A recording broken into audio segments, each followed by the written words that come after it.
ನಾಯಕ, ಜನಮೆಚ್ಚಿದ ನಾಯಕ, ನೀರಾವರಿಯ ಹರಿಕಾರ ಸನ್ಮಾನ್ಯ ಸಿದ್ದರಾಮಯ್ಯನವರು ಕೊಟ್ಟಿರ್ತಕ್ಕಂಥ ಸುಮಾರು 600 ಕೋಟಿಗೂ ಮಿಗಿಲಾದಂತ ಹನಿ ನೀರಾವರಿ ಯೋಜನೆಯನ್ನ ಅವರ ಅಮೃತ ಹಸ್ತದಿಂದನೇ ಇನ್ನು ಕೆಲವೇ ದಿನಗಳಲ್ಲಿ ಉದ್ಘಾಟನೆ ಮಾಡಿಸ್ತಾ ಇದ್ದೇನೆ ಅನ್ನೋದನ್ನ ಈ ಸಂದರ್ಭದಲ್ಲಿ ತಮ್ಮ ಮುಂದೆ ಹೇಳಲಿಕ್ಕೆ ಬಯಸ್ತೇನೆ.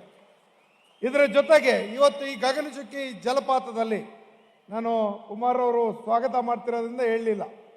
ಅವರು ಶ್ರಮ ವಹಿಸಿ ನನ್ನ ಬೇಡಿಕೆಯನ್ನ ಮನ್ನಿಸಿ ಸ್ವಲ್ಪ ಅರಣ್ಯ ಇಲಾಖೆಯ ತೊಡಕಿದ್ದದ್ದನ್ನು ನಿವಾರಣೆ ಮಾಡಿ ಇಡೀ ಕರ್ನಾಟಕದಲ್ಲೇ ಅಲ್ಲ ನಮ್ಮ ದಕ್ಷಿಣ ಭಾರತದಲ್ಲಿ ಎಲ್ಲೂ ಇಲ್ಲದೆ ಇರತಕ್ಕಂಥ ಟನಲ್ ಅಕ್ವೇರಿಯಂ ಅಂದರೆ ಒಂದು ಮತ್ಸ್ಯಾಲಯವನ್ನು ಇಲ್ಲಿ ನಿರ್ಮಾಣ ಮಾಡೋದಕ್ಕೆ ಕೇಂದ್ರದ ಯೋಜನೆಯನ್ನು ನಾವು ಇವತ್ತು ಪಡ್ಕೊಂಡಿದ್ದೇವೆ ಅನ್ನೋದನ್ನ ಮುಖ್ಯಮಂತ್ರಿಗಳ ಕೈನಲ್ಲೇ ಆ ಕಾರ್ಯಕ್ರಮವನ್ನು ನಾವು ಒಂದು ಶಂಕುಸ್ಥಾಪನೆ ಮಾಡಿಸೋದಕ್ಕೆ ನಾವು ತಯಾರಿ ಮಾಡ್ತಾ ಇದ್ದೇವೆ.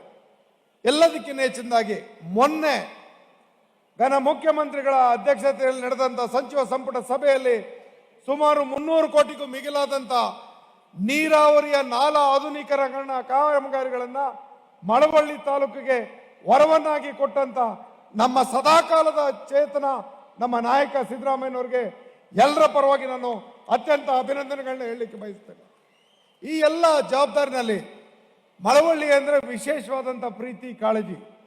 ನಾವು ಯಾವುದನ್ನ ನಾವು ಒಂದು ದಿನ ಹೋಗಿ ಅವರಿಗೆ ಅರಿಹುಕೊಂಡ್ರು ಕೂಡ ಅದನ್ನು ಅರ್ಥೈಸಿಕೊಂಡು ಜವಾಬ್ದಾರಿಯುತವಾಗಿ ಈ ಮಳವಳ್ಳಿಯ ಸರ್ವಾಂಗೀಣ ಅಭಿವೃದ್ಧಿಗೆ ಮೂಲಭೂತ ಸೌಕರ್ಯಕ್ಕಿರಲಿ, ಶಿಕ್ಷಣಕ್ಕಿರಲಿ, ಗ್ರಾಮೀಣ ಬದುಕಿಗಿರಲಿ, ನೀರಾವರಿಗಿರಲಿ, ಪ್ರತಿಯೊಂದು ವಿದ್ಯುತ್ ವಿಚಾರದಲ್ಲಿರಲಿ ನಮಗೆ ವಿಶೇಷವಾದಂಥ ಕೊಡುಗೆಯ ಮಹಾಪೂರ್ವವನ್ನು ಕೊಟ್ಟಂತ ನಿಜವಾದಂಥ ಜನನಾಯಕ ಸನ್ಮಾನ್ಯ ಸಿದ್ದರಾಮಯ್ಯನವರನ್ನ ನಾನು ತಮ್ಮ ಮುಂದೆ ಹೇಳ್ತಾ ಈ ಕಾರ್ಯಕ್ರಮ ಅತ್ಯಂತ ಯಶಸ್ವಿಯಾಗಿ ಭಾಗಿಯಾಗಿ ತಾವೆಲ್ಲರೂ ಇದರ ಸವಿಯನ್ನು ಸವಿಬೇಕು.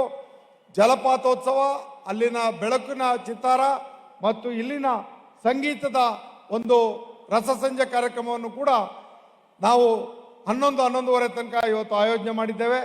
ನೀವು ಯಾರೂ ಚಿಂತೆ ಮಾಡಬೇಕಾಗಿಲ್ಲ. KSRTCಯ ಸಿಬ್ಬಂದಿಗಳು ನಿಮ್ಮನ್ನ ಊರು ತಲುಪಿಸ್ತಕ್ಕಂಥ ಕೆಲಸವನ್ನ ಜವಾಬ್ದಾರಿಯಿಂದ ಹೋದ ವರ್ಷ ಹೆಂಗೆ ಮಾಡಿದ್ರು ಅದೇ ರೀತಿ ಈ ವರ್ಷನೂ ಮಾಡ್ತಾರೆ. ಯಾರೂ ಆತರಕ್ಕೆ ಒಳಪಡಬೇಡಿ.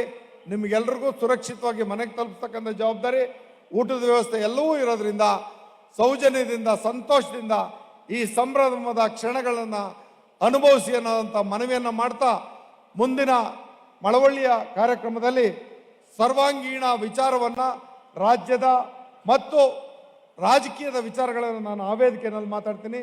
ನನ್ನ ಮಾತಿಗೆ ವಿರಾಮವನ್ನು ಹೇಳ್ತಾ ಇಷ್ಟೇ ವಿಚಾರದ ಜೊತೆಯಲ್ಲಿ ಮುಖ್ಯಮಂತ್ರಿಗಳಿಗೆ ಮತ್ತು ನಮ್ಮ ಜಿಲ್ಲಾ ಮಂತ್ರಿಗಳಿಗೆ ನನ್ನ ಅವಕಾಶವನ್ನು ಮಾಡಿಕೊಟ್ಟು ತಮಗೆಲ್ಲರಿಗೂ ಹೊಂದಿಸಿ ನನಗೆ ಮಾತಿಗೆ ವಿರಾಮವನ್ನು ಹೇಳ್ತೇನೆ. ಎಲ್ರಿಗೂ ಧನ್ಯವಾದ. ಜೈ ಕರ್ನಾಟಕ.